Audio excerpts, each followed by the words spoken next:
la tercera sesión de nuestro club de lectura de poesía. Es un club de lectura de poesía, específicamente, no en general de obras literarias. En ese sentido es un poco único y especial, lo que me da mucha alegría, ¿sí? Se especializa en poesía. Sin embargo, no tenemos, o yo no tengo la ambición de hacer una cosa exhaustiva desde la erudición o la academia, para nada, para nada. Yo no podría. De hecho, yo no tengo ninguna formación universitaria en literatura. Yo soy escritor por las tripas, porque sí, así me tocó en la vida, porque de otra forma probablemente me hubiera autodestruido, ¿sí? Pero esa es una carrera muy sólida, muy importante, eso, la gente que sabe de eso, y puede hacer una cosa que desde la academia tiene unos atractivos enormes, ¿sí? De los cuales nos tenemos que privar nosotros porque no va nuestro camino a Roma. Nosotros somos solo unos lectores de poesía, ¿sí? Que están siendo guiados por otro lector de poesía. Todos los poetas que yo he escogido son poetas que yo quiero mucho y que me han acompañado en el camino durante años y años y años, ¿sí? Vimos primero a Saint John Perse, ¿se acuerdan? Después vimos a Salvatore Quasimodo y después ahorita a Fernando Pessoa, ¿sí?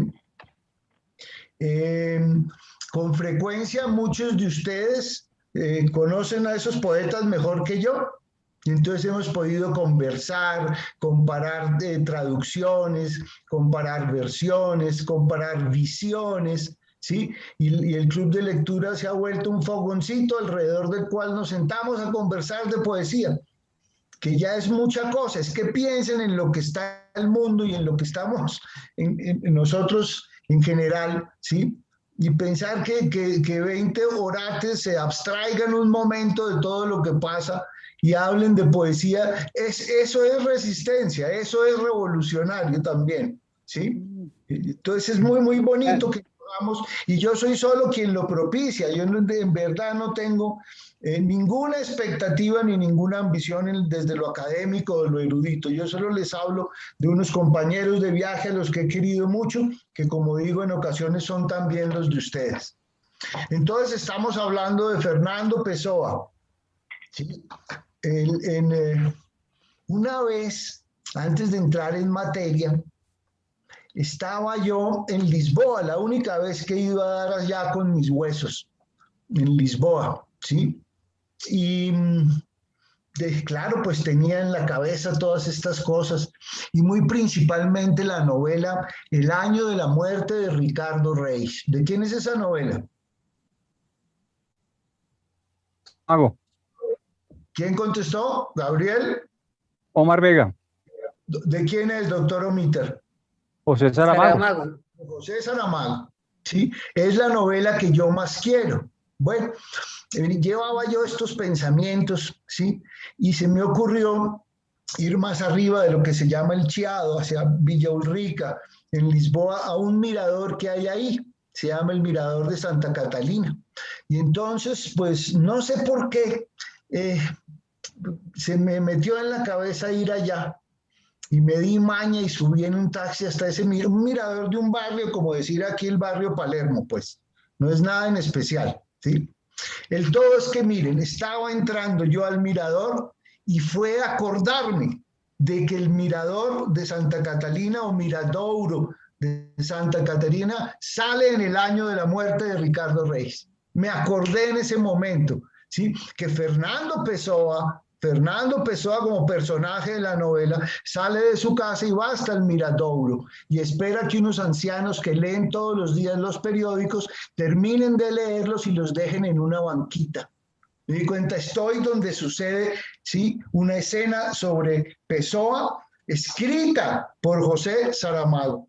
Y como las cosas de la poesía suelen llegar en abundancia, volví mis ojos y había tras de mí una inmensa estatua de un monstruo marino llamado Adamastor, que vienen Os Lusíadas, las Lusíadas de don Luis de Camões. Luis de Camões es el gran autor clásico portugués. el gran autor, el Cervantes de ellos, el Lope de ellos, el Calderón de ellos. ¿Sí? Os Lusíadas, las Lusíadas de don Luis de Camões, traen al monstruo a Damasco. Entonces me di cuenta de que estaba en un lugar de ínfima importancia, de ninguna importancia, en un barrio de clase media, ¿sí? En el que estaban presentes de manera vibrante Luis de Camões, José Saramago y Fernando Pessoa, pero el Fernando Pessoa de la novela El año de la muerte de Ricardo Reis.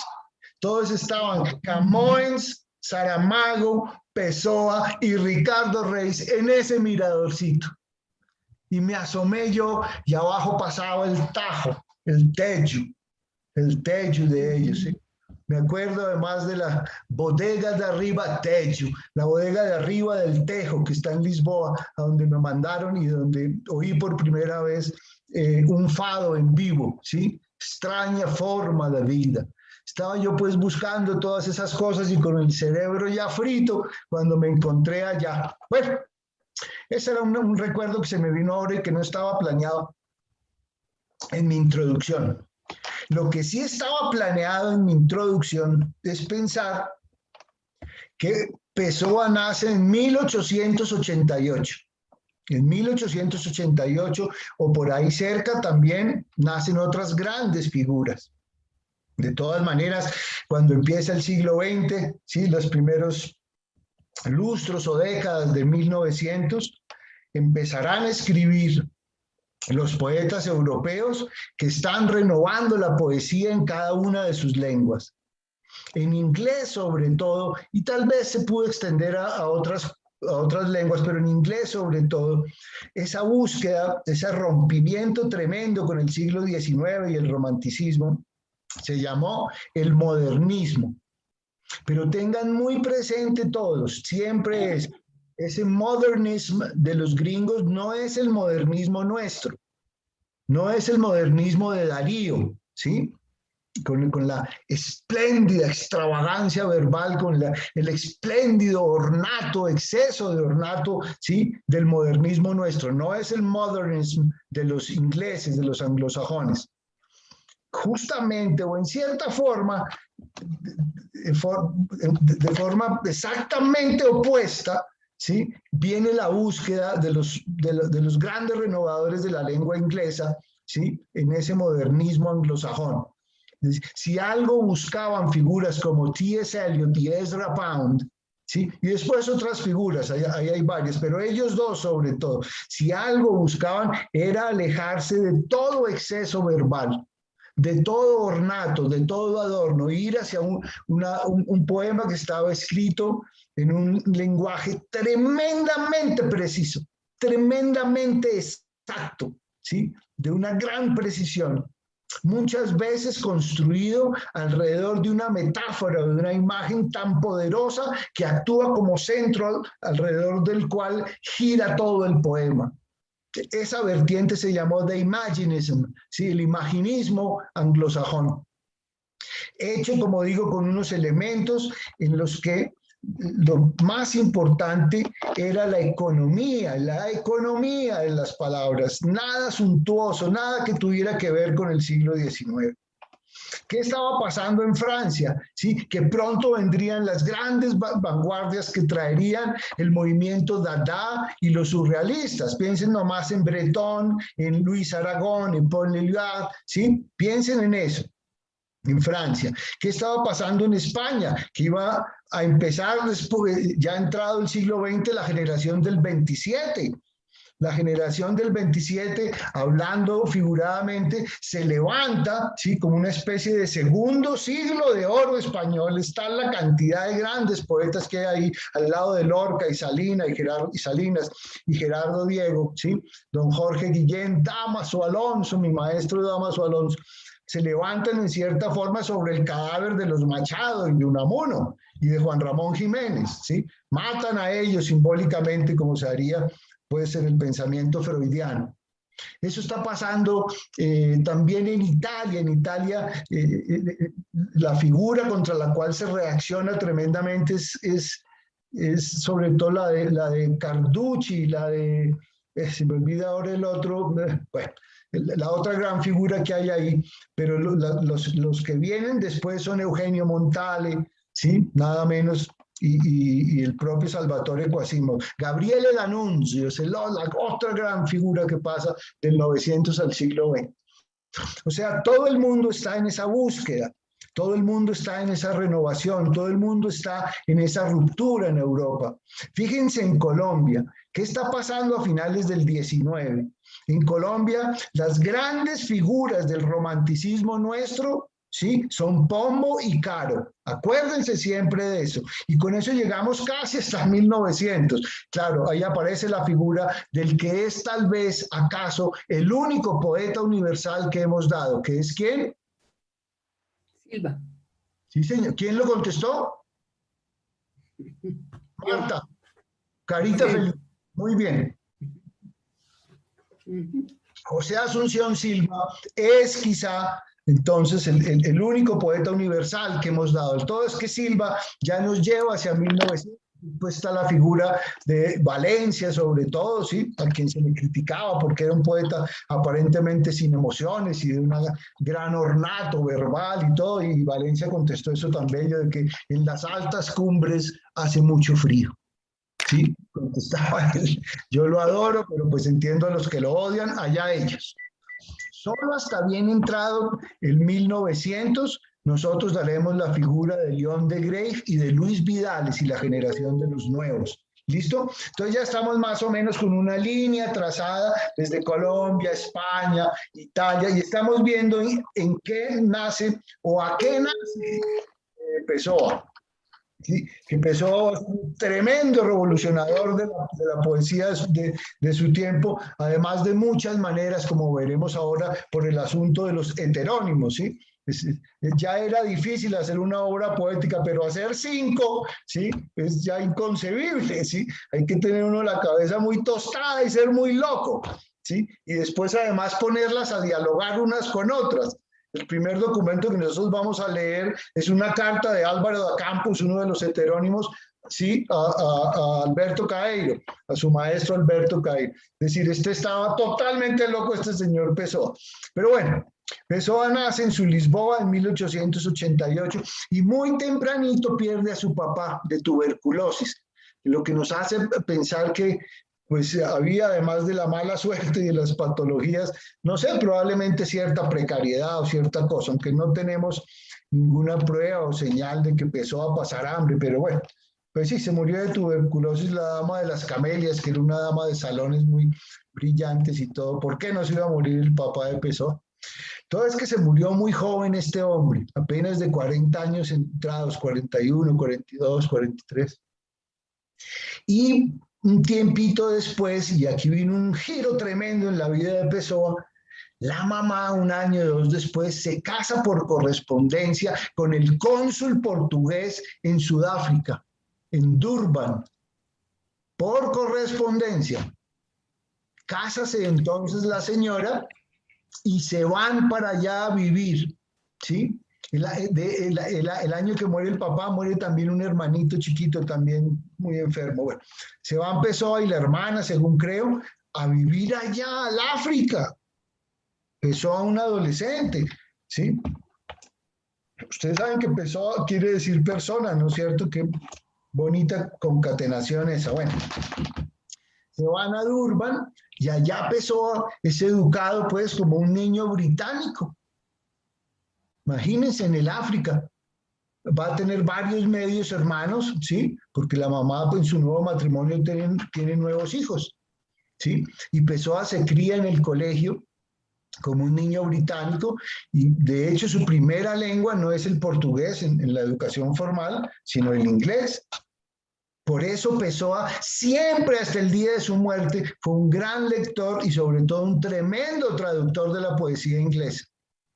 Las versiones de Pessoa de los poetas románticos ingleses como Shelley o Blake, ¿sí? O de Edgar Allan Poe son conocidísimas, y Poe en cierta forma su hermano de sangre en muchos aspectos. Pero aquí ocurre otra cosa extraña, y es que Pessoa hace algunos viajes a Lisboa y va y viene, finalmente termina una especie de primer ciclo universitario en Durban y ya se devuelve, ya él ya está de unos 20 años, ya se devuelve para Lisboa y se queda ahí. Se muere su abuela, que creo que se llamaba Dionisia, ¿sí? Le deja unas platas y con eso él compra un pisito y pone una tipografía que después quebrará porque Pessoa era una bestia para esas cosas, sí, pero muy bonito lo de la tipografía, pues muy afín a él, y se matricula en la universidad como para hacer altos estudios de literatura y también hace un año y se aburre. Pessoa no tiene formación universitaria en serio. Y yo creo que eso frustra un proyecto central en la vida de él. Yo no he encontrado como ratificación de esto que voy a decir, pero estoy casi seguro de que la gran ambición de Pessoa era irse a Londres a estudiar allá y formarse como un scholar en inglés. Siempre he pensado que eso fue así y que él no pudo hacerlo. Y que eso le ocasionó un tremendo dolor, una tremenda sensación de fracaso, una tremenda frustración. Pessoa en adelante será un hombre solitario, triste y un ebrio, un beodo. Pessoa se muere de 40 y pico de años de cirrosis, ¿sí? Lo que pasa es que no era un tipo, digamos, desbaratado, no era un perdulario. Pessoa siempre iba de sombrero, vestido de 3 piezas, ¿sí? Y su corbata divinamente, pero era copisolero y tomaba trago, toda su vida, ¿sí? Y en medio de eso, pues, transformó la poesía contemporánea, es que una cosa no riñe con la otra, ¿sí? Pero ese es el caso de él. Él se ganará la vida siempre como un oscuro funcionario público de 5ª categoría, que traducía cartas comerciales. Margarita, ponte a pensar, toda la vida en un ministerio de exteriores, ¿sí? Traduciendo cartas del inglés al portugués, eso era lo que él hacía. A mí me recuerda, y le doy 2 caritas felices al que me conteste esto, a mí me recuerda cierto personaje de Herman Melville. ¿De quién estoy hablando? Que también era un oficinista así puntilloso, extraño. ¿De quién estoy hablando? De Bartleby. Sí, muy bien, María Angélica Pumarejo. Siempre he pensado que Pessoa era Bartleby, ¿sí? Siempre, ahí en su oficinita y no sé qué, en su escritorio, con sus remilgos, con su cosa puntillosa, ¿sí? Pero un tipo totalmente tostado. Pessoa era un tipo al lado de una espléndida lucidez y agudeza, era un tipo pues muy extraño, ¿sí? Copisolero, solitario. Él tuvo una novia que se llamaba Ofelia, aunque en realidad, queridos y queridas, no sabemos quién la tuvo, porque a veces él era Álvaro da Campos, a veces ese era Alberto Caeiro con ella, a veces era Ricardo Reis. Era muchas personas, tanto que Ofelia se desesperó y nunca pudo pues llevar a su redondez, a su madurez una relación con él. Entonces este largo periplo, para situar un poco a Pessoa en las letras europeas, con una tocadita de base en Colombia, como ya hicimos, pero vamos a empezar entonces a hablar específicamente de Alberto Caeiro, ¿sí? Es uno de los heterónimos, es el que vamos a trabajar hoy, ¿sí? O a leer hoy con mucho deleite. Son un grupo de poemas, ¿sí? De St. John Percy. Creo que no leímos ni 15 poemas, lo propio de Quasimodo, y hoy haremos eso mismo, leer unos pocos poemas, ustedes tengan sus versiones, leen también, pero una cosa que me causa a mí una gran admiración es pensar que Pessoa no solo creó estos alter ego, ¿sí? Estas otras versiones de sí mismo, sino que fue capaz de escribir una obra poética para cada uno distinta. Alberto Caeiro es el poeta de la naturaleza, por eso es el que yo más quiero, ¿sí? Yo en mis libros de poesía que quedaron atrás hace 20 años, creo que siempre sentí el paisaje como una cosa obsesionante, era como lo central para mí. Desde luego, pues es un anatema y un pecado mencionarme al mismo tiempo que Pessoa, pero digo más bien tratando de expresar las razones por las cuales he querido tanto a Alberto Caeiro. ¿Sí? Ricardo Reis era un tipo formado en el latín y en los griegos, de una gran precisión. Fernando Pessoa era un teósofo en cierta forma, ¿sí? Álvaro da Campos, en fin, los otros obsesionados con la técnica, la ingeniería, la industria naval, todos con una tonalidad distinta. Veamos qué le dice Álvaro da Campos a su maestro Caeiro, para que ustedes vayan viendo de qué clase de poeta estamos hablando cuando se trata de Alberto Caeiro. Esto que voy a leer, que es muy cortico, de una paginita apenas, lo dice Álvaro da Campos, otro de los poetas. Entonces tenemos un poeta inventado hablándole a otro poeta inventado y creando una especie de mitología espléndida. Dice entonces Álvaro da Campos, dice: mi maestro Caeiro no era un pagano, era el paganismo. Acuérdense la naturaleza, acuérdense los indígenas nuestros, acuérdense todas las etnias y tribus y gentes que han existido antes del blancaje europeo y occidental, ¿sí? Y cómo la naturaleza y cada uno de sus fenómenos y cada una de sus criaturas es en cierta forma un Dios, ¿sí? Que vela por nosotros, que nos cuida, que nos quiere, que lo celebramos, que le hacemos sacrificios tremendos, ¿sí? Ese es el paganismo, ¿sí? Dicho de forma sencilla. Mi maestro Caeiro, dice Álvaro da Campos, no era un pagano, era el paganismo. Ricardo Reis es pagano, Antonio Mora es pagano, yo soy pagano, hasta Fernando Pessoa sería pagado si no fuera un ovillo devanado hacia el lado de adentro, pero Ricardo Reis es pagano por carácter. Antonio Mora es pagano por inteligencia, yo soy pagano por rebeldía, es decir, por temperamento. En Caeiro no había explicación para el paganismo, había consubstanciación. Voy a definir esto con el modo de definir las cosas indefinibles, con la cobardía de un ejemplo. Miren qué bella frase de Álvaro da Campos. Voy a definir esto con el modo de definir las cosas indefinibles, con la cobardía de un ejemplo. Qué bella lucidez. Una de las cosas que más turban cuando nos comparamos con los griegos es su ausencia del concepto de infinito, la repugnancia al infinito entre los griegos. Pues bien, mi maestro Caeiro tenía en sí ese mismo no concepto. Voy a contar, creo que con gran exactitud, la asombrosa conversación en que me lo reveló. Todo inventado, nada de eso pasó. Aquí se está haciendo y urdiendo una espléndida literatura. ¿Sí? Los heterónimos y todos los personajes que son Pessoa son en sí mismo objeto ya de un mito, de una nueva elaboración. ¿Sí? ¡Qué tremendo escritor! No solo hace la obra poética de cada uno con su acento, ¿sí? En la técnica, en la modernidad, en las sensaciones, en los griegos, en los latinos, en la naturaleza, en la teosofía. No solo hace eso, sino que los pone a hablar como personajes de una gran novela. ¿Sí? Toda esta tonalidad es inventada. Imagínense que uno pudiera escribir una novela en este tono. La gracia que tiene esto, ¿sí? Cómo está de anclado a ciertas formas de la realidad que nos inquietan y nos preocupan, ¿sí? Voy a contar, creo que con gran exactitud, la asombrosa conversación en que me lo reveló. Está hablando del paganismo de su maestro Alberto Caeiro.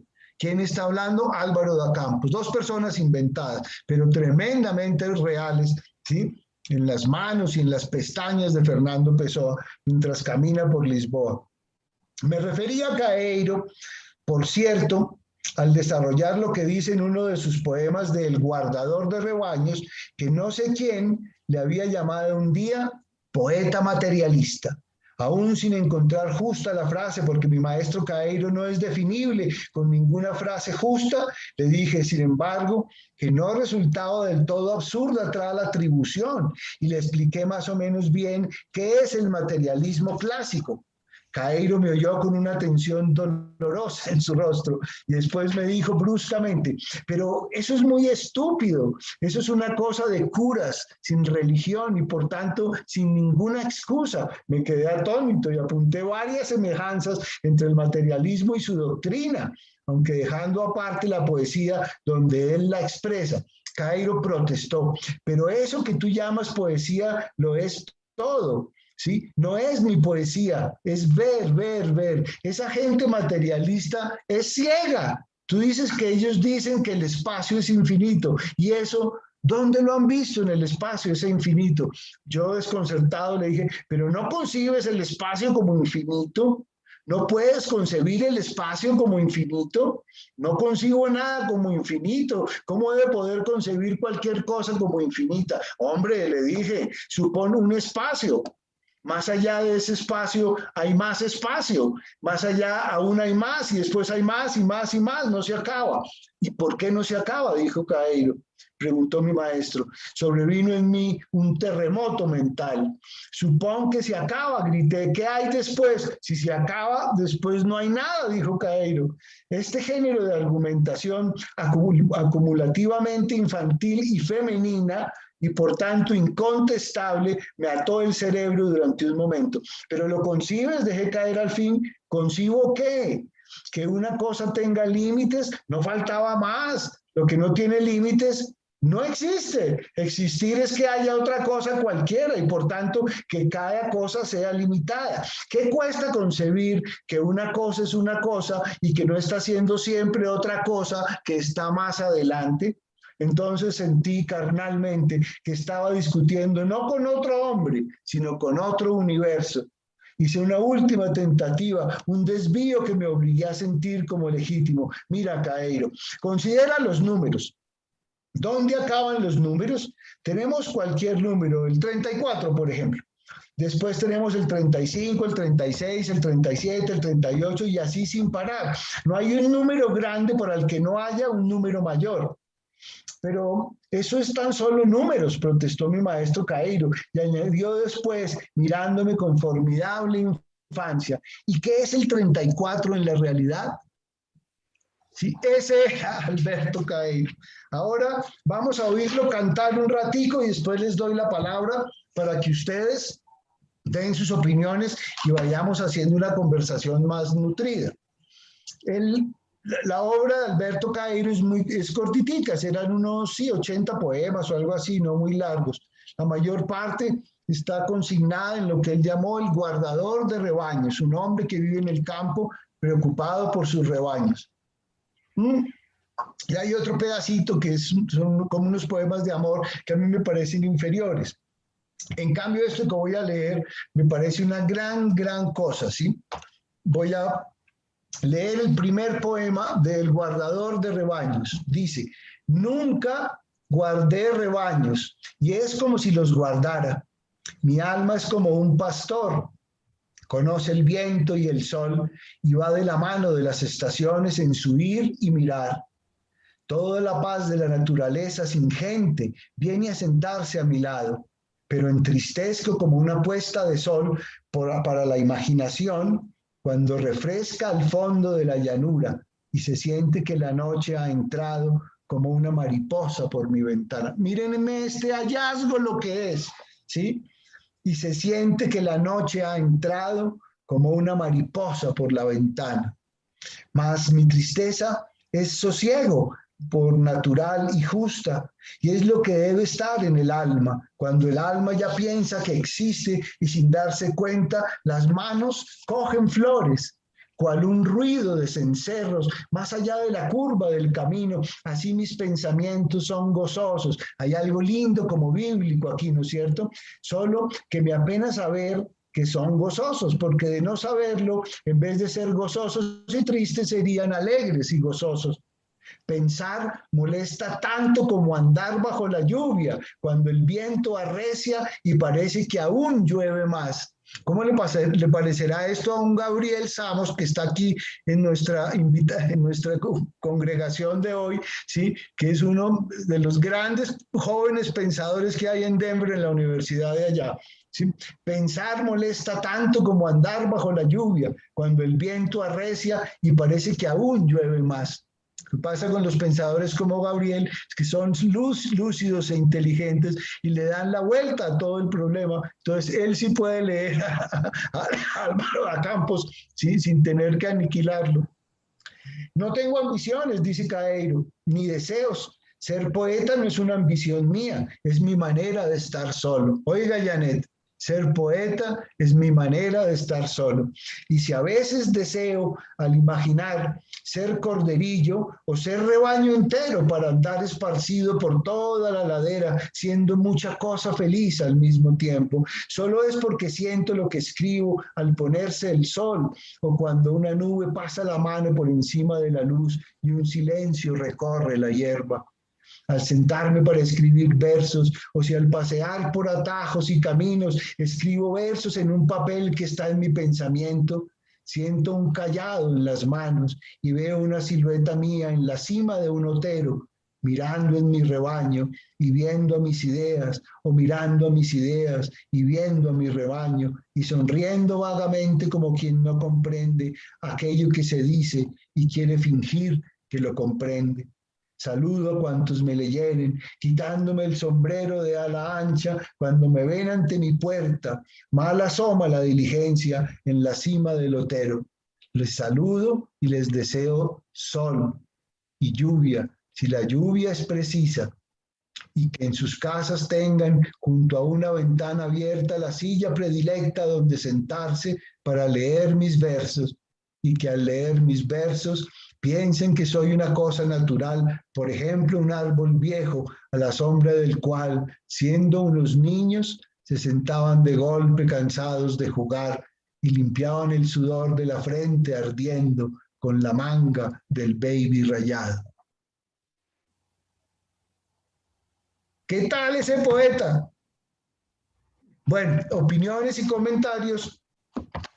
Está aquí dicho. ¿Qué opinan de este primer poema y de todo lo dicho de Pessoa? ¿Qué relación tenían, si alguna, con Pessoa ustedes? ¿Eran lectores de Pessoa? ¿Lo habían leído? ¿Qué nos pueden decir?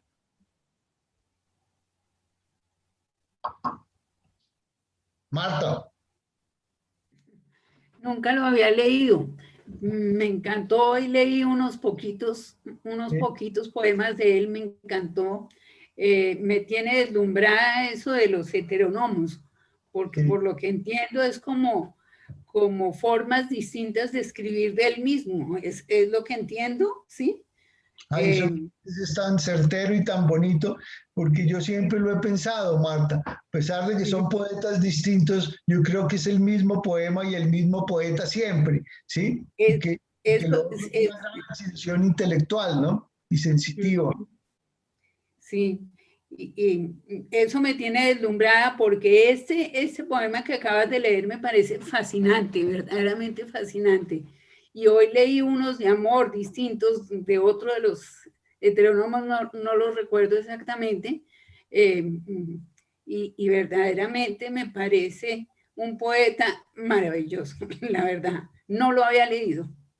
Mi marido tenía la obra completa, pero yo no lo había leído. ¿Sabes? Bueno, va a ser el momento de que tu marido lo relea y tú lo conozcas. Ya hacen un viaje juntos por ese país que se llama Pessoa. Desafortunadamente ya no podemos porque mi marido se murió, pero fue lindo hoy reencontrarme con la obra que tanto le gustaba a él. Fue lindo. Bueno, de pronto tu marido te lo dejó ahí en la biblioteca por alguna razón. Ajá. Gonzalo. Margarita. Mira, a propósito de lo que acaba de decir Marta, yo quiero leer un pequeño verso que Dale. yo creo que ya le va a encontrar todo el sentido. Dice: mi mirar es nítido como un girasol. Tengo la costumbre de andar por los caminos mirando para la derecha y para la izquierda, y de vez en cuando mirando para atrás. Ah, qué bonito. Ella sabe por qué. Eso es también Alberto Caero, yo conozco muy bien eso. Ajá. ¿Qué más? ¿Qué opinan? ¿Por qué no vimos la voz de Dolis? Ahí veo a Dolis Cuija, Claudia Mayarino, Camila, Carmen, María Angélica. ¿Qué opinan de lo dicho hasta acá de Pessoa? ¿Qué relación tenían ustedes con ese poeta? Gabriel, dinos algo tú. Bueno, yo había leído, mi mamá tenía una obra, ahora la tengo por aquí, pero no esa es la que tengo porque imprimí.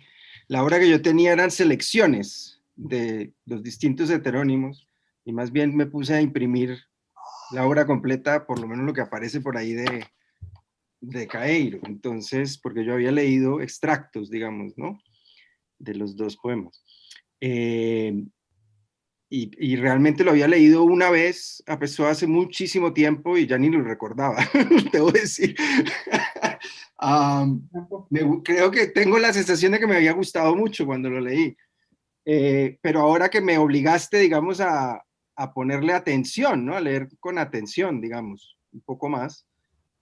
Me parece muy interesante este personaje, Caeiro, porque hay una cosa como filosófica, en cierto modo, en su planteamiento, ¿no? Pero a la vez es como algo reñido con la filosofía, porque claro, su dilema es, él quiere ser, pues, guardador de rebaños. ¿Qué rebaño es el que él va a guardar, no? Esto también está un poco ambiguo ahí.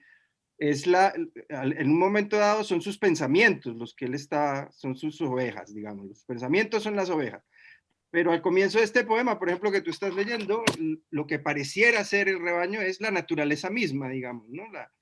Su rebaño es, él quiere ser el pastor de la naturaleza, digamos, ¿no? El poeta pastor de la naturaleza.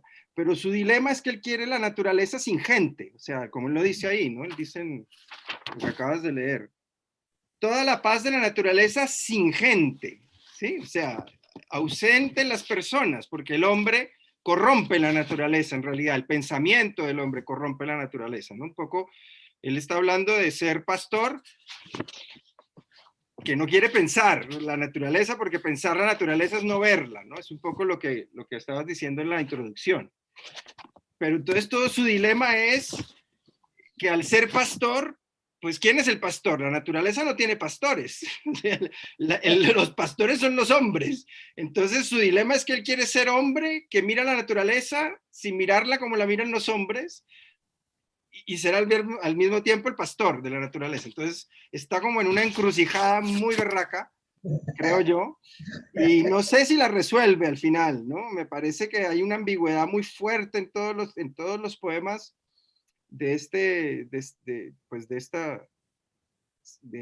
esta obra, que no creo que se resuelva, ¿no? O sea, creo que él está en una ambigüedad muy fuerte y muy difícil, y que al final como que su relación con la naturaleza es un poco falsa, a pesar de lo que él quiere, ¿no? O sea, él quiere que sea verdadera, auténtica, que ser naturaleza pura que mira la naturaleza, ¿no? De cierto modo, pero no puede porque es hombre, y entonces el pensamiento está mediado por el pensamiento, su acercamiento a la naturaleza, al punto de que está escribiendo poemas, o sea, ¿no? El poema, o sea, el poema es producto del pensamiento, ¿no? No es está mediado por el lenguaje, entonces por lo tanto con conceptos y pensamientos, ideas y cosas, entonces no puede acercarse a ver la naturaleza en estado puro como él quiere. Entonces creo que ese es todo el dilema, ¿no? Un poco lo que yo veo en este personaje, un poco está escindido de esta forma, ¿no? Está escindido en este dilema existencial muy, muy duro, que creo que al final no lo resuelve, ¿no? Y en los poemas de amor, que son, como tú dices, que el pastor enamorado, ¿no? El pastor enamorado aún más difícil le quedó, porque claro, el amor aún más mediado por el lenguaje, no puede ser un amor animal, ¿sí? Es un amor de hombre. Y entonces ahí sí ya reventó el pobre hombre y creo que no pudo resolver su problema, ¿no? Eso es un poco como yo lo veo. No sé qué piensen los demás, pero hay muchos poemas. Creo que todos los poemas estos del el guardador de rebaños todos tocan un poco este problema, ¿no? El problema de cómo ver sin pensar, cómo aproximarse a la naturaleza, guardar la naturaleza sin pensarla, y que es imposible, ¿no? Creo yo. No sé. Un poco ¿Tú qué opinas? Es como todos los poetas enamorados de la naturaleza. O sea, es que en la naturaleza es la poesía pura, ¿cierto? La poesía está en todo. Lo difícil es convertirla en un poema, pero pero hay poesía en todo. Entonces, es el espacio para la soledad, es el espacio para pensar, es el espacio para vivir, es el espacio para reflexionar y ser uno mismo y poder escribir. Ah, qué bonito. Tú eres bastante caeriana, Janet, bastante pagana. Soy ermitaña y vivo en la mitad de una montaña entre la naturaleza. Entonces, cuando uno quiere ser un poeta como más moderno y que le hacen poesía a los números y cuando inventan tanta cosa diferente, yo digo, pero ¿cómo se tapa uno los ojos y cómo que ya no quieren hablarle a los pájaros ni a las flores? Y yo digo, brujas, pero es que es imposible uno no estar con ellos cuando estoy entre ellos. Qué bonito. Janet, ¿qué opinas? María Angélica Pumarejo.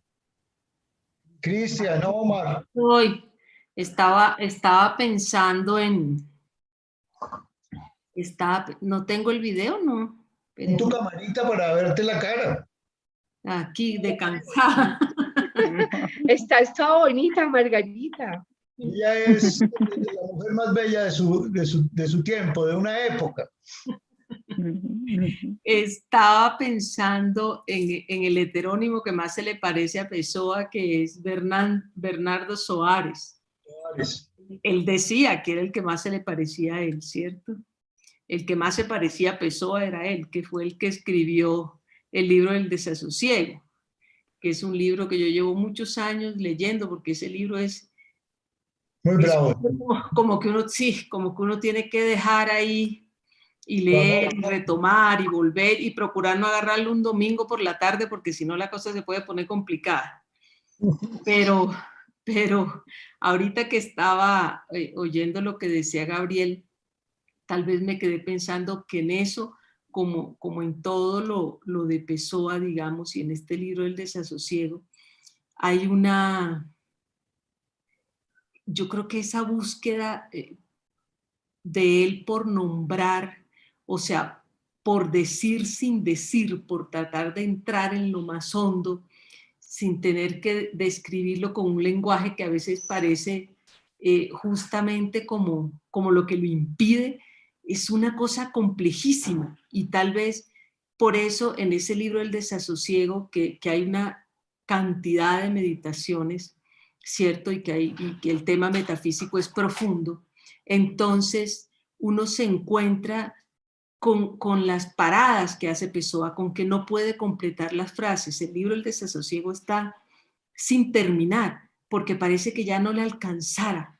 O sea, que no hay, que el pensamiento, digamos, y lo que siente seguramente es una forma tan elevada que hay un momento en que el lenguaje y la explicación que encuentra a través de él se queda absolutamente corto y queda como frenado.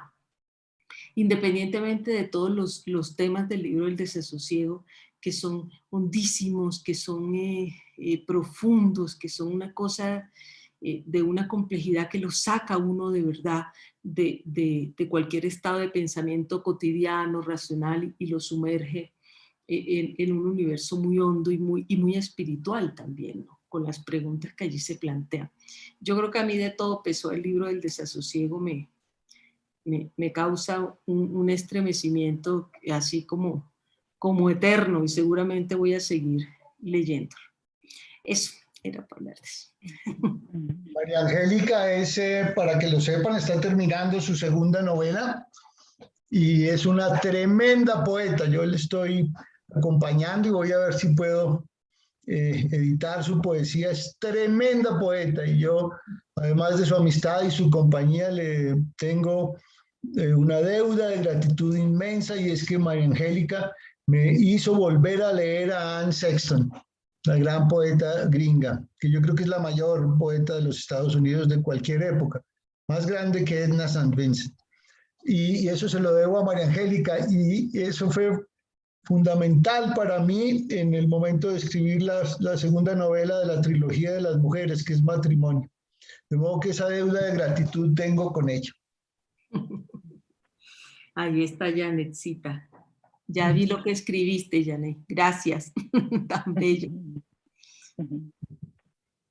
Janet, ¿qué dices tú?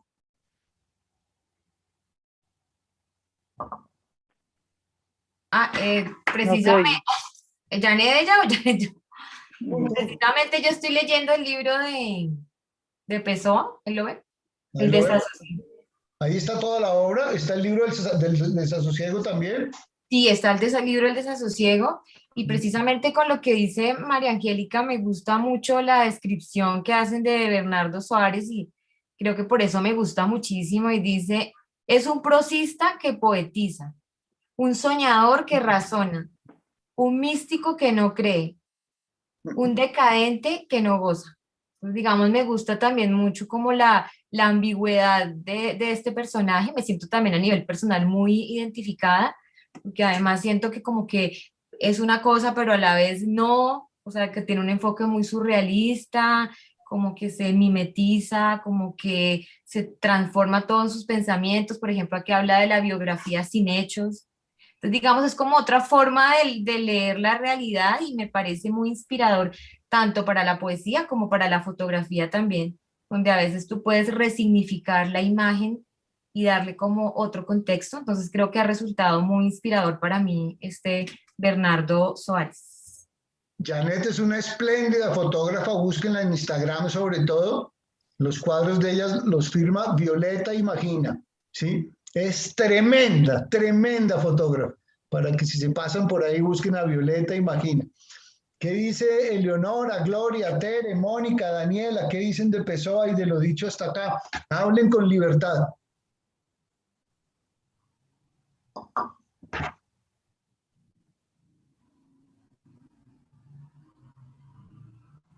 Marta, ¿quieres decir algo? Yo quiero preguntar con libertad y desde la ignorancia. Yo no he leído mucho a Pessoa, pero sí es curioso saber en esa época en que nace, porque esa deconstrucción del ser, ¿no? Como del yo, en esa época. ¿Usted qué diría, Mono? ¿Qué es lo que lo lleva a él 1886 a esa deconstrucción? Yo creo que él es en el fondo un solo poeta, que si bien hay tesituras y tonalidades pues muy claras, intereses, asuntos o temas, objeto de la poesía en cada uno, yo creo que hay una cosa honda, melancólica, mortal, de herida mortal que está en todos y que es él, ¿sí? Yo no lo veo a él muy cerca, digamos, a cierto eros, a cierta cosa juguetona, a cierta cosa lúdica. Yo simplemente creo un poco en la línea en que decía Gabriel, que él nunca resolvió su asunto vital y que siempre estuvo totalmente insatisfecho consigo mismo, con la persona que fue, con la persona que no pudo irse, que ser un gran scholar en inglés, ¿sí? Él se negó por completo a publicar nada. En vida de Pessoa solo apareció Mensagen, que son unos poemas de Fernando Pessoa, que sería el ortónimo, por oposición a los heterónimos, ¿sí? Que son unos poemas como patrioteros ahí, ¿sí?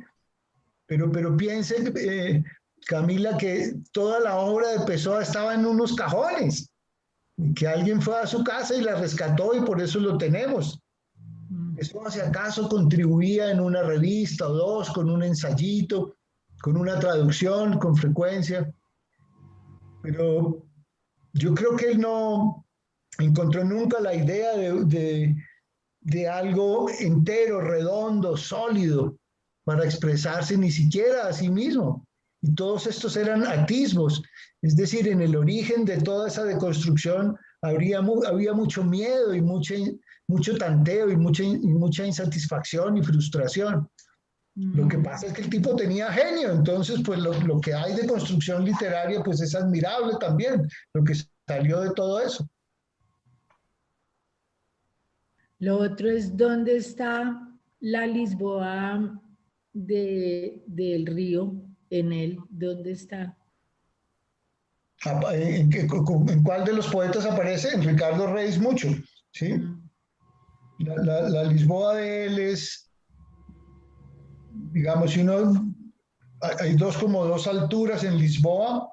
Una es el barrio popular espléndido, ahora no me acuerdo del nombre, ¿cómo es que se llama? Ay, es divino, el de las casitas, las calles. Alfama. Exacto. Sí.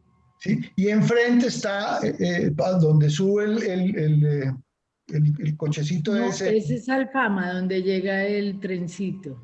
No, Alfama está al frente porque el trencito llega hasta el Chiado y hasta el Museo de Arte Moderno. También.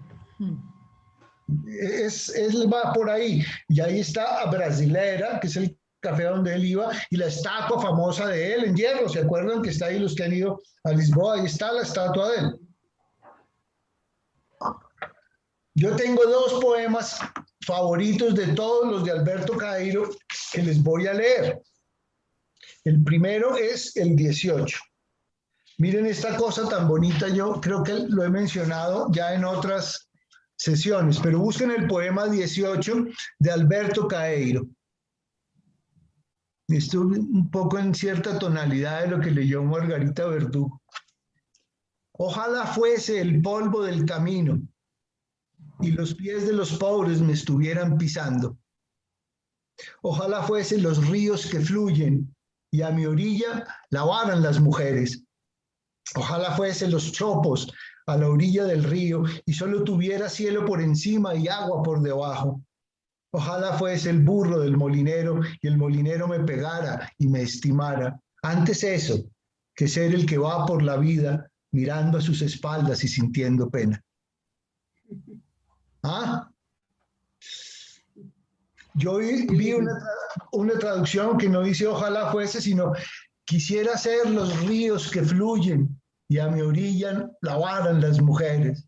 Quisiera ser el polvo del camino y los pies de los pobres me estuvieran pisando. Quisiera ser los chopos a la orilla del río y tuviera solo cielo por encima y agua por debajo.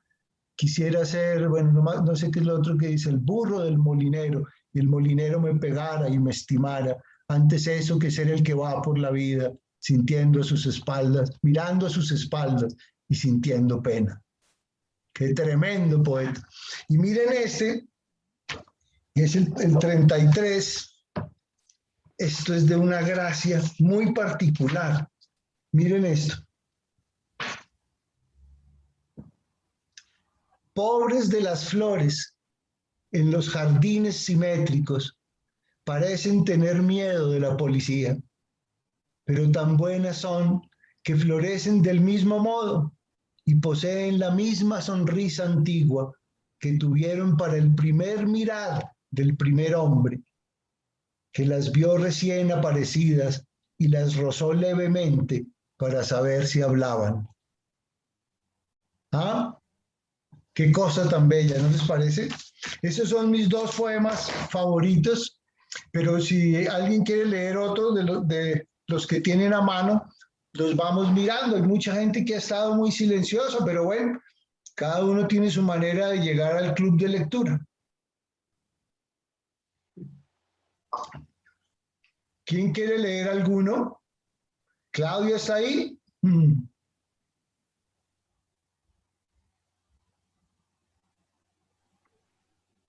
Yo no quiero leer, solamente como destacarlo de la prosa poética de Pessoa.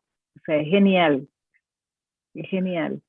Lee un pedazo. Todo ese verso libre que da todos los elementos, digamos, a quien le interesa escribir y también disfrutar la lectura de poemas o la narrativa, o sea, da todas las luces para escribir no solo poesía, o sea, cualquier narrativa. Qué bien. O sea, que empezó hay que leerlo. Que leerlo. Cristian. Hola. ¿Cómo estás? Bien, ¿qué tal? Un placer. Cuéntales por qué nos conocemos. Bueno, nos conocemos porque te leí, porque soy un lector de la trilogía de Bogotá en primera medida, luego de los poemas, y luego ahora de la trilogía de las mujeres, esperando con muchas ansias que salga la tercera, ¿no? Ya me llegó la portada y ya sé el título. Lo que pasa es que la editorial no me deja decirlo. pero entre otras cosas porque hicimos mucha amistad, porque tú eres un tremendo conocedor de la poesía de San John Peirce. Sí, sí, tenemos ese gusto, y también de Álvaro Mutis. Y Mutis ni se diga. Tú sabes, Cristian, que cuando yo estaba chiquito, menor que tú eres bastante joven, pero yo tendría unos 16 o 17 años, le mandé mis primeros poemas a Mutis, ¿sí? Mutis iba mucho a mi casa, ¿sí? Claudia y Camila, mis hermanas, lo recordarán, y a mí me daba mucho miedo porque él tomaba ginebra con mi papá en la sala y se reía durísimo y me despertaba. Mutis era inmensamente grande, era grandotote, ¿sí? Cariñoso, y le pegaba a uno y lo alzaba, pero se reía muy duro y a mí me daba mucho miedo. Y una vez le mandé los primeros poemas que escribí a México, y Mutis me contestó diciendo: Gonzalo, mijo, ten siempre presente que escribir poesía es como manejar ácidos letales. Me tocó romper esos poemas y volver a empezar.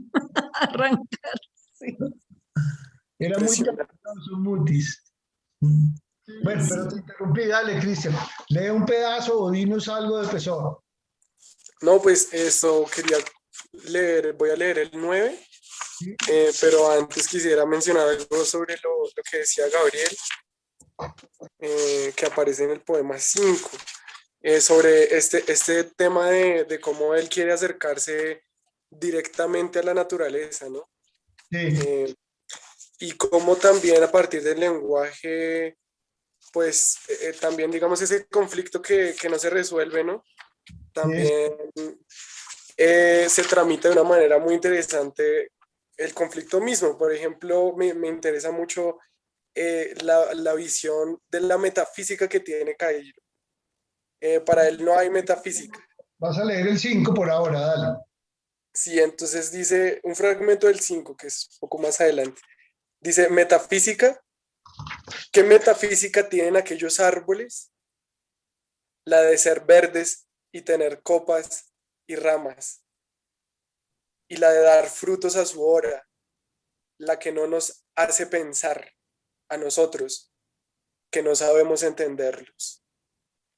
Pero qué mejor metafísica que la de ellos, que es la de no saber para qué viven, ni saber que no lo saben. Ah, qué bonito. ¿Quieres que te lea mi versión? La tuya, ¿quién la traduce? Es del Fondo de Cultura, la traduce Francisco Cervantes. Esta es la traducción de José Antonio Yardén y es de Alianza 3. Metafísica. ¿Qué metafísica tienen esos árboles? La de ser verdes, la de tener copa y ramas, y la de dar fruto a su hora. Y eso no nos hace pensar que no sabemos darnos cuenta de ellos. ¿Habrá mejor metafísica que la suya, de no saber para qué viven, ni saber que no lo saben? Ahora sí ibas a enlazar con otra cosa tú, con el 9. Sí, el 9, entonces leo el 9, dice: soy un cuidador de rebaños. El rebaño son mis pensamientos, y mis pensamientos son todos sensaciones. Pienso con los ojos y con los oídos y con las manos y los pies y con la nariz y la boca. Pensar una flor es verla y olerla, y comerse un fruto es entenderle el sentido. Por eso, en un día caluroso, me siento triste de gozarlo tanto, y me tiendo en lo espacioso de la hierba, y cierro los ojos calientes. Siento todo mi cuerpo tendido en la realidad. Sé la verdad y soy feliz. Y Ave María, ¿no te parece, Gabriel, que en cierta forma está resuelto el problema en este poema? No te satisface del todo. Sí, me gustaría escucharlo, Gabriel. ¿Qué dices, Gabriel? Soy un guardador de rebaños. El rebaño es mis pensamientos, y mis pensamientos son todos sensaciones.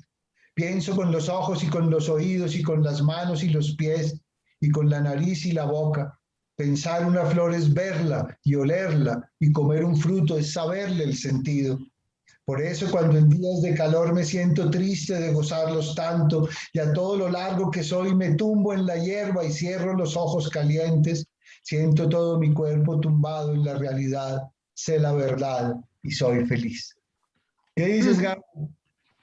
Peón 4 rey. Peón 4. Sí, no, o sea, hay momentos en que él parece estar feliz y encontrar ese balance, pero después, o sea, yo contrapongo a lo que ustedes están diciendo, por ejemplo, el poema 43, que es un poco en la misma línea, pero que dice: antes el vuelo del ave que pasa y no deja rastro que el paso del animal que imprime su recuerdo sobre el suelo. El ave pasa y olvida, y así debe ser. El animal, donde ya no está y por eso ya de nada sirve, nos muestra que ya estuvo, lo que no sirve de nada.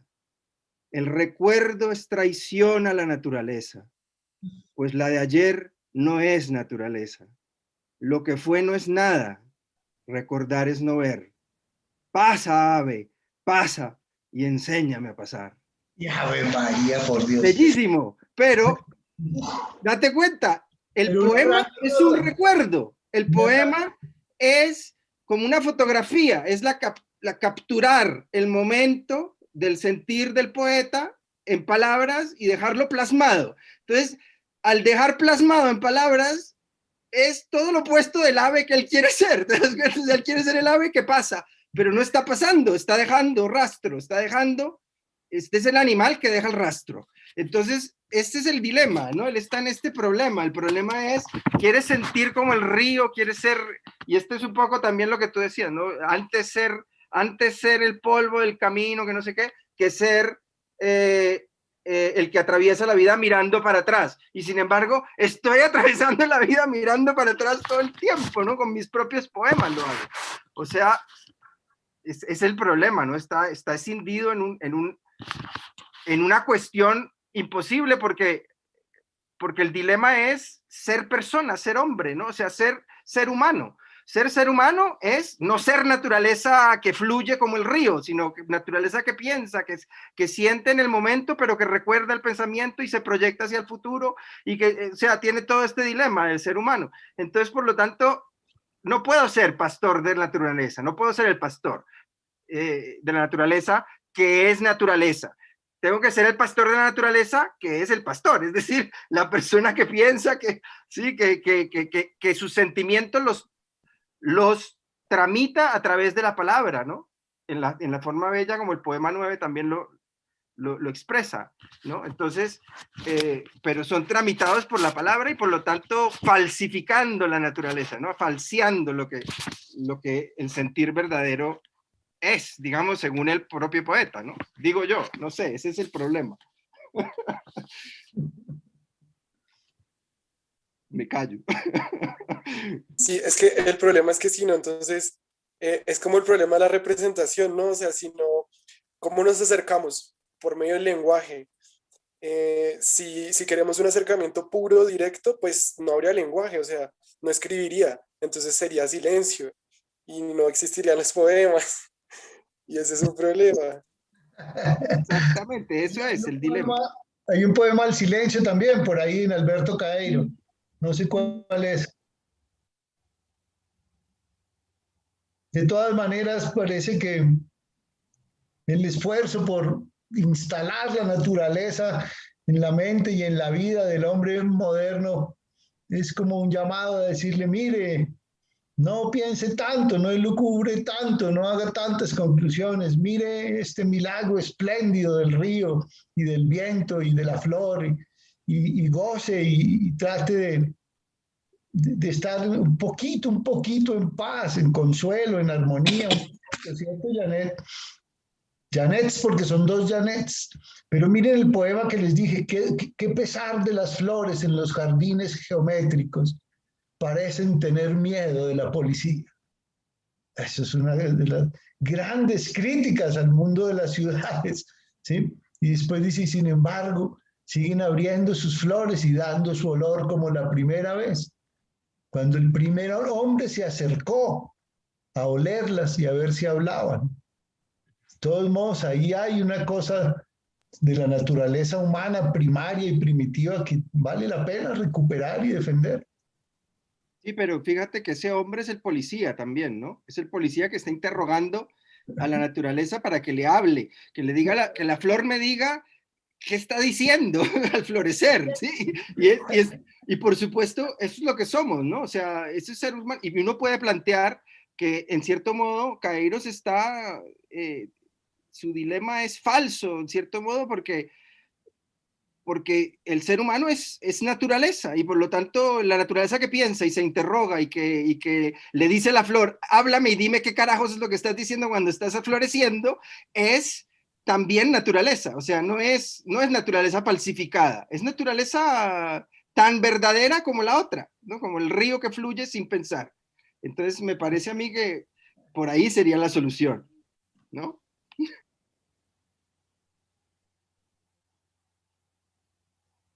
Muy bien, ¿alguien quiere leer otro poema o decirnos algo? Andrés Felipe, pon la cámara.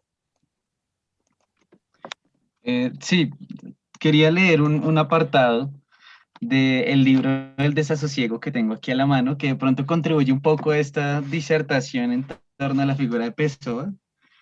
Dice, creo que decir una cosa significa conservarle la virtud y despojarla del terror. Los campos son más verdes en el decirlos que en su verdor. Las flores, si se describen con frases que las definan en el aire de la imaginación, tendrán colores de una permanencia que la vida celular no permite. Moverse es vivir, decirse es sobrevivir. No hay nada de real en la vida que no lo sea porque fue bien descrito. Ahí está, qué bonito, qué bien, Andrés Felipe. Una cosa muy ideal, muy platónica, ¿cierto, Gabriel? ¿Sí? Sí, de acuerdo. Muy bonito. A mí eso me recuerda una definición a propósito de que se contrapone de Eliseo Diego y de Octavio Paz. Octavio Paz decía que la poesía tenía como objetivo hallar el nombre de las cosas, y Eliseo Diego, por el contrario, decía que la poesía tenía como objetivo desmantelar el nombre de las cosas. Ah, fíjate. Y como en esos dos polos, podríamos... muy característico eso que estás contando, de Paz y de Eliseo Diego, o de Paz y del poeta más puro e intuitivo que era Eliseo Diego, pero típica cosa de Octavio Paz, ¿no es cierto? Lo de encontrar el nombre de las cosas, cómo es de racional ¿sí? Y de intelectual y cómo confía en sus potencias racionales, mientras el otro es pura intuición.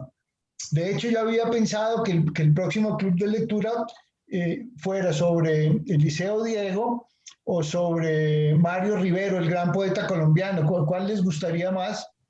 Eliseo. Podemos hacer Eliseo Diego, ¿sí? Estoy de acuerdo con eso. Con Eliseo Diego. Mira que hay una frase de Pessoa que es estupenda. Y bueno, si uno mira eso, de pronto ahí hay algo, ¿no? Decía, vivir no es necesario, lo que es necesario es crear. Así que ahí está el valor que le ponía la cosa en donde estaba. Es un asunto estético pleno, ¿no? Claro. Siempre. Eso era. Gonzalo, ¿hay relación entre León de Greiff y Pessoa? ¿Perdón? ¿Hay relación entre León de Greiff y Pessoa? Hay muchas voces en León de Grey, muy bien. Muchas, ¿cierto? Camila, ¿no? Muy bien visto, sí. No sé si haya en León de Grey un poeta de la catadura, de la tesitura de Caeiro. No creo que lo haya, pero sí hay muchas voces.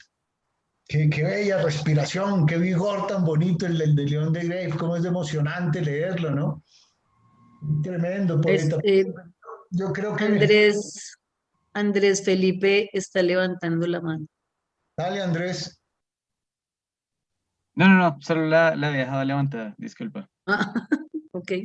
Andrés Felipe, vuelve a leer el pedacito del libro del desasosiego. O sea, si no están dichas las cosas, no salen al aire todas sus potencias y todas sus colores y todas sus características orgánicas y poéticas. Hay que nombrarlas, es algo así, Sí, ¿no? tal cual, era como esa necesidad de nombrarlo para realmente resignificar la naturaleza, que es un poco ahí como esa dicotomía de no pertenezco, pero Sí. tengo que nombrarlo para poder pertenecer y reconocer lo bello y lo magnánimo que es, ¿no? Como que me supera tanto que necesito decirlo para que otros también sientan que es algo sobredimensionado, no se alcanza. Léelo otra Es vez. algo así. Pero porque ahora lo perdí, estaba buscando otro. Bueno, si quieren avanzan y ya ahorita porque lo perdí. ¿Qué opinión tiene Leonora? O Tere C. Inés Molina, Mónica Guevara.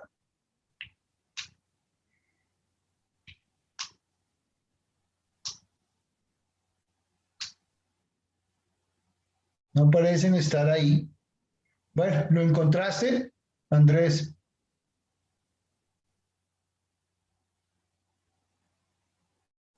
Oye, y mientras Andrés busca, no sé si te acuerdas que la vez pasada cuando hablamos de Quasimo, encontramos un cierto, tal vez un cierto tono de Pessoa en nuestro amado César Vallejo. No sé si te acuerdas que lo mencionamos.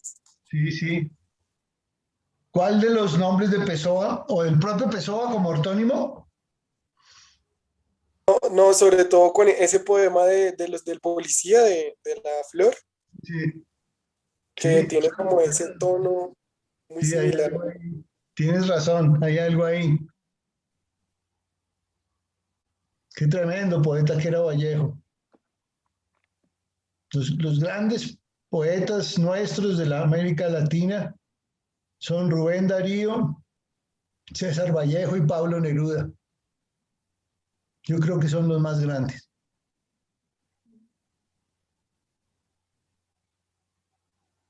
¿Lo encontraste, Andrés?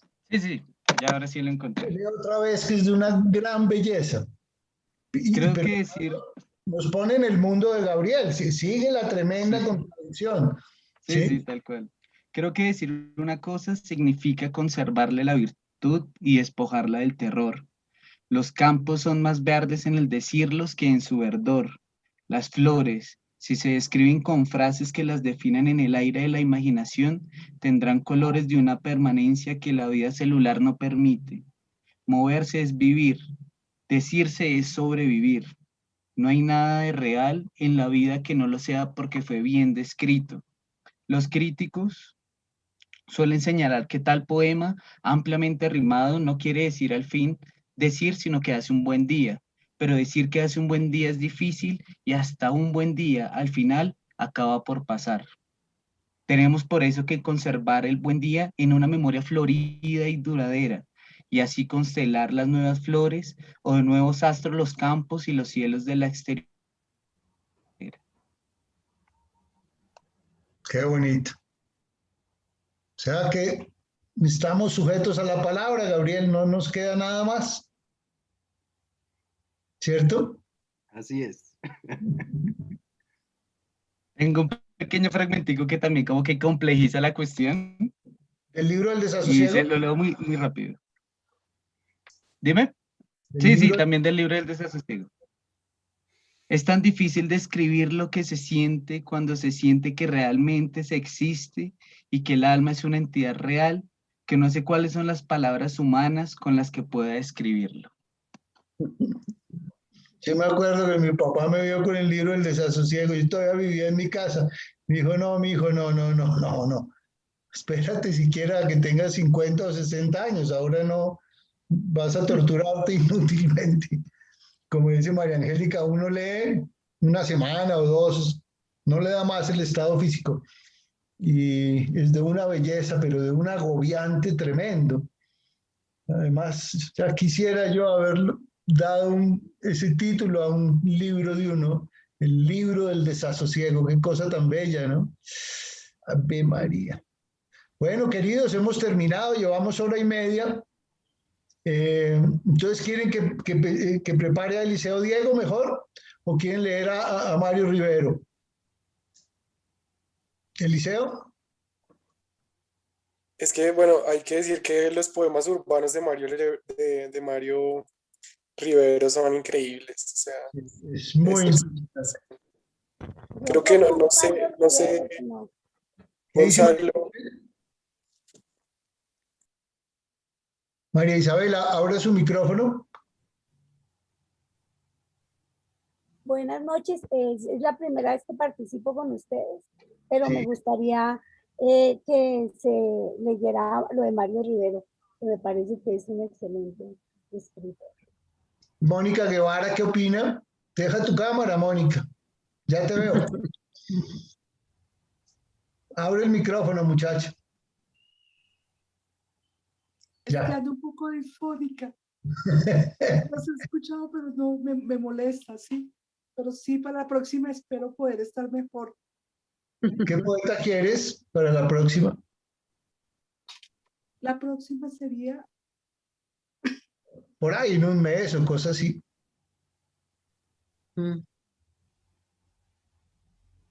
¿Ustedes saben cuál es el último libro de poesía de Mario Rivero? ¿Sí? ¿Alguien se acuerda? Es que se me fue el nombre en este momento. Alguno de los salmos, bueno, algo así. El último libro de poesía de Mario. No estoy diciendo que ese sea el que vayamos a leer. Me toca volver a leer toda la obra y escoger un periodo para que pueda ser una cosa que agotemos en una sesión así sabrosa. Pero para terminar les digo que se van a sorprender afectuosamente cuando vean que el último libro de Mario Rivero está dedicado a mí. Para Gonzalo Mayarino, por una amistad que vale oro. Yo lo acompañé mucho con Federico Díaz Granados los últimos 5 o 7 años. Fuimos muy cercanos. Yo tuve la posibilidad de hacerle un homenaje precioso en el Moderno, en el gimnasio cuando yo trabajaba allá, pero todas las semanas iba a verlo y nos aprendimos a querer mucho. Me dedicó su último libro. Qué cosa tan emocionante, ¿no es cierto? ¿No será Balada de la Gran Señora? Puede ser, pero creo que es posterior a eso. Tengo que buscarlo, ahí lo tengo. Pero voy a ver entonces como qué época de él miramos, porque también son muchos libros. De todas maneras, pues esta ha sido una sesión muy emocionante y muy bonita. Les agradezco. Dice Andrés Felipe que lea el último poema antes de irnos. Bueno, de los que yo escogí, les quería leer el 25, que dice: las pompas de jabón que este chiquillo se entretiene en soltar por la pajita son, translúcidamente, toda una filosofía. Es el poema 25, Gabriel. Las pompas de jabón de este chiquillo, claras, inútiles y pasajeras como la naturaleza, amigas de los ojos como las cosas, son lo que son con una precisión redondita y aérea. Y nadie, ni aun el niño que las suelta, pretende que sean más de lo que parecen ser. Algunas apenas se ven en el aire lúcido, son como la brisa que roza apenas las flores al pasar y que tan solo sabemos que pasa porque algo se aligera en nosotros y todo lo acepta más nítidamente. ¡Qué cosa tan bella! ¿Ustedes se acuerdan de las pompas de jabón de don Antonio Machado? Que canta Serrat, como pompas de jabón. Cosa bella, ¿no?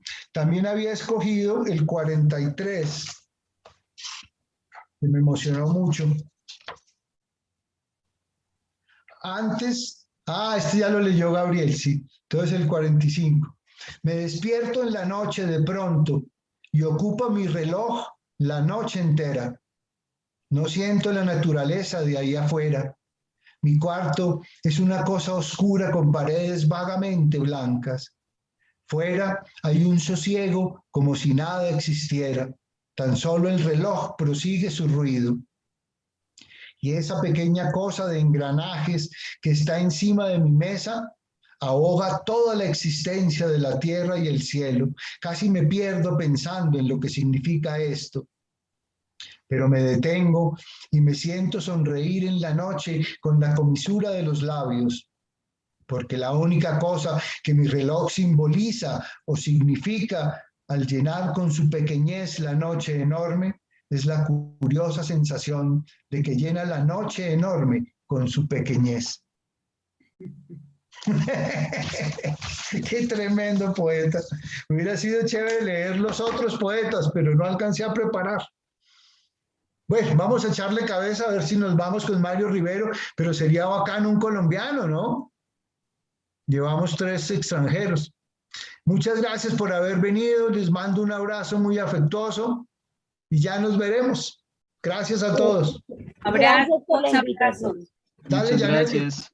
Gracias. Muchas gracias. Feliz noche. Gracias, me encantó tu tertulia. Un abrazo. Lo mismo. Gracias. Gracias. ¿Te imaginas? Me encantaría Gracias, volver. Gonzalo, gracias. Los espero y las espero a todos. Gracias, Margaret. Gracias.